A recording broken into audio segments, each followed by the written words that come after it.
June 2 లోపు గత assembly ఎన్నికలలో కాంగ్రెస్ పార్టీ తమ మేనిఫెస్టోలో చెప్పిన హామీలని అమలును ప్రారంభించాలని ప్రీతం ముఖ్యమంత్రి రేవంత్ రెడ్డి గారు విజ్ఞప్తి చేస్తున్నాం. గత అసెంబ్లీ ఎన్నికల్లో మేము అధికారంలోకి వస్తే 250 గజాలు ఇంటి స్థలం ఇస్తాం, 25,000 పెన్షన్ సౌకర్యం కల్పిస్తామని ఆ రోజు ప్రకటించడం జరిగింది. దాన్ని అమలు చేయాలని జూన్ 2 లోపు ఇంకా 4-5 రోజులే ఉన్నది, అమలు చేయాలని ప్రీతం ముఖ్యమంత్రి గారికి విజ్ఞప్తి చేస్తూ ఈ లేఖని రిలీజ్ చేయడం జరిగింది. ఇది 33 జిల్లాల్లో 119 నియోజకవర్గాల్లో తెలంగాణ ఉద్యమకారుల ఫోరం ఆధ్వర్యంలో ఇవాళ నుండి 30వ తారీఖు వరకు నిర్వహిస్తున్నాం. ఈ సందర్భంగా మేము ప్రభుత్వానికి ఒకటే విజ్ఞప్తి చేస్తున్నాం. ఈరోజు రేవంత్ రెడ్డి గారు చెప్పినట్టు ఆర్థిక పరిస్థితి బాగలేదు, దాన్ని కూడా మేము ఒప్పుకుంటున్నాం. కాబట్టి ఫైనాన్షియల్ బడ్డెన్ కాకుండా ప్రభుత్వానికి మేము కొన్ని సూచనలు ఇస్తున్నాం. ఎందుకంటే గత 10 సంవత్సరాలు జరిగినటువంటి అప్పులు కానీ అప్పులకు వడ్డీ కానీ మేము అర్థం చేసుకున్నాం. రేవంత్ రెడ్డి గారు చెప్పేది వాస్తవం. అందుకే ప్రభుత్వం మీద ఆర్థిక భారం లేకుండా, ఫైనాన్షియల్ బడ్డెన్ కాకుండా ఇమీడియట్ గా ఒక కమిటీని ఏర్పాటు చేయమంటారు. ఉద్యమకారులని గుర్తించడానికి ఒక కమిటీని ఏర్పాటు చేసి ఉద్యమకారులని గుర్తించి గుర్తింపు కార్డులు ఇవ్వమని చెప్తున్నాం. అదేవిధంగా ఇందిరమ్మ ఇళ్లు, రాజీవ్ యువ వికాసం, ఇట్లా అనేక సంక్షేమ కార్యక్రమాలని రాష్ట్ర ప్రభుత్వం అమలు చేస్తుంది.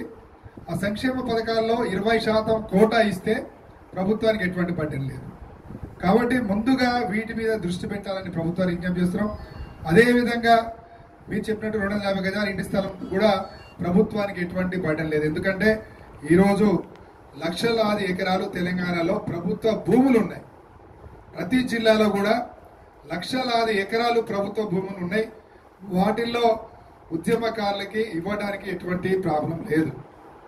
ఈరోజు హైదరాబాద్ని చూసుకుంటే అనేక వేల ఎకరాలు ఉన్నాయి. ఈరోజు మనం ఇటు నేషనల్ హైవే విజయవాడ వైపు వెళ్తున్నా కానీ, ఇటు వరంగల్ వైపు వెళ్తున్నా కానీ, ఇటు కరీంనగర్ రోడ్డు కానీ ప్రభుత్వ భూములు చాలా ఉన్నాయి.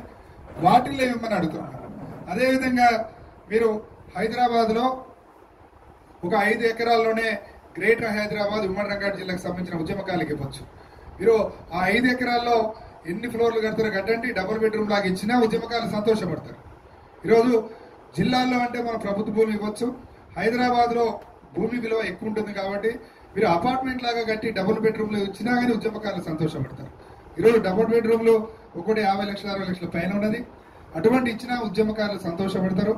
ఈరోజు ప్రీతమ్మ ముఖ్యమంత్రి రేవంత్ రెడ్డి గారికి ఆయన చేస్తున్నటువంటి సంక్షేమ పథకాలు మేము స్వాగతిస్తున్నాం.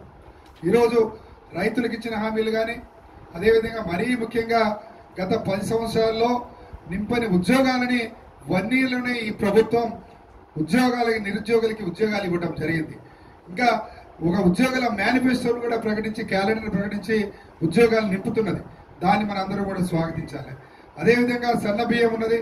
సన్న బియ్యం పథకాన్ని కూడా ప్రభుత్వం భారతదేశంలో ఎక్కడ లేని విధంగా ఈరోజు పేద ప్రజల కోసం, మరి మధ్యతరగతి ప్రజల కోసం ఇస్తున్న దాన్ని స్వాగతిస్తున్నాం. ఈరోజు అదేవిధంగా కులగణన, భారతదేశంలోనే ఏ రాష్ట్రం లేని విధంగా కులగణన చేసి ఈరోజు ఆదర్శంగా నిలబడేది. దానికి ముఖ్య కారణం ప్రీతం ముఖ్యమంత్రి రేవంత్ రెడ్డి గారు. అది ఇట్లా అనేక సంక్షేమ పథకాలు ఇస్తున్నటువంటి రేవంత్ రెడ్డి గారికి తెలంగాణ ఉద్యమకారుల ఫోరం వెన్నుదన్నుగా ఉంటుంది. కానీ తెలంగాణ ఉద్యమకారులకు ఇచ్చిన హామీలు మాత్రం తప్పకుండా అమలుపై ప్రకటన చేయాలని రేవంత్ రెడ్డి గారికి విజ్ఞప్తి చేస్తున్నాం. ఎందుకంటే ఈరోజు ఉద్యమకారులందరూ కూడా ఆవేదనతో ఉన్నారు. ఇవాళ జూన్ 2 వస్తున్నది. జూన్ 2 లోపు రేవంత్ రెడ్డి గారు ప్రకటన చేస్తారా లేదని ఆవేదనతో ఉన్నారు. ప్రకటన చేయకపోతే మాత్రం మరో ఉద్యమం చేయడానికి కూడా తెలంగాణ ఉద్యమకారులు సిద్ధమవుతున్నారు. దానికోసమే ఈరోజు కాంగ్రెస్ పార్టీ మీద, ఉద్యమకారులు ఇచ్చిన పార్టీగా కాంగ్రెస్ పార్టీ మీద మాకు నమ్మకం ఉన్నా కానీ ఉద్యమకారులకు ఇచ్చిన హామీలను అమలు చేయకపోతే మాత్రం తప్పకుండా మరో ఉద్యమం చేయడానికి ఈరోజు ఉద్యమకారులందరూ కూడా సిద్ధం కాబోతున్నారు. మరి ఆ ఉద్యమం రాకుండా ఉద్యమకారులందరూ కూడా ఆవేదన తీర్చాల్సిన బాధ్యత రేవంత్ రెడ్డి గారి మీద ఉన్నది. మేము గత 7 సంవత్సరాలుగా తెలంగాణ ఉద్యమకారుల ఫోరం తెలంగాణ ఉద్యమకారుల సంక్షేమం కోసం, ఆత్మగౌరవం కోసం పనిచేస్తున్నాం. ఈరోజు ఉద్యమకారులందరూ కూడా వయసులు మీద పడి ఆరోగ్య సమస్యలతో చాలా మంది బాధపడుతున్నారు. 69 ఉద్యమకారులు అయితే చివరి దశలో ఉన్నారు. వాళ్ళందరూ కూడా అందరూ 70-80 సంవత్సరాలు దాటి చివరి దశలో ఉన్నారు. ఈరోజు ప్రభుత్వానికి చెప్పేది ఏంటంటే ఇవాళ ఉద్యమకారుల్ని భారతదేశ స్వతంత్ర సమరయోధులుగా ఏ విధంగా గౌరవించుకుంటున్నామో తెలంగాణ స్వతంత్ర సమరయోధులుగా, తెలంగాణ రాష్ట్ర సాధకులుగా తెలంగాణ ఉద్యమకారులని గుర్తించాల్సిన బాధ్యత ప్రభుత్వం మీద ఉంది. అందుకే ఒక కమిటీని వేసి ఉద్యమకారులకి గుర్తింపు కార్డులు ఇవ్వమని ప్రభుత్వానికి విజ్ఞప్తి చేస్తున్నాం. కాబట్టి ఈ సందర్భంగా మీడియా ద్వారా ఈ లేఖని రేవంత్ రెడ్డి గారికి తెలియజేసినాం.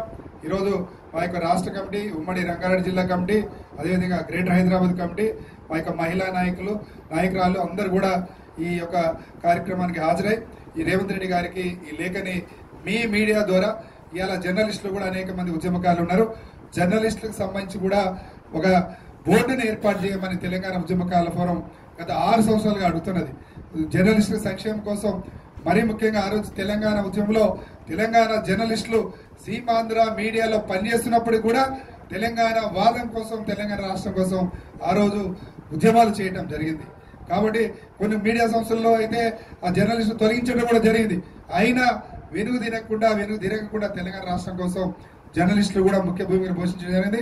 ఈరోజు తెలంగాణ ఉద్యమకారుల ఫోరం తెలంగాణ ఉద్యమంలో ఎవరైతే పనిచేశారో వాళ్ళందరి సంక్షేమం కోసం, ఆత్మగౌరవం కోసం పనిచేస్తుందని తెలియజేసుకుంటూ, తప్పకుండా రేవంత్ రెడ్డి గారు హామీపై స్పష్టమైన ప్రకటన చేయాలని, జూన్ 2 లోపు చేయాలని కూడా ఈ సందర్భంగా మీడియా ద్వారా రేవంత్ రెడ్డి గారికి లేఖను రిలీజ్ చేస్తున్నాం. Thank you. ఇప్పుడు రాష్ట్ర ప్రధాని సురేందర్ రెడ్డి గారు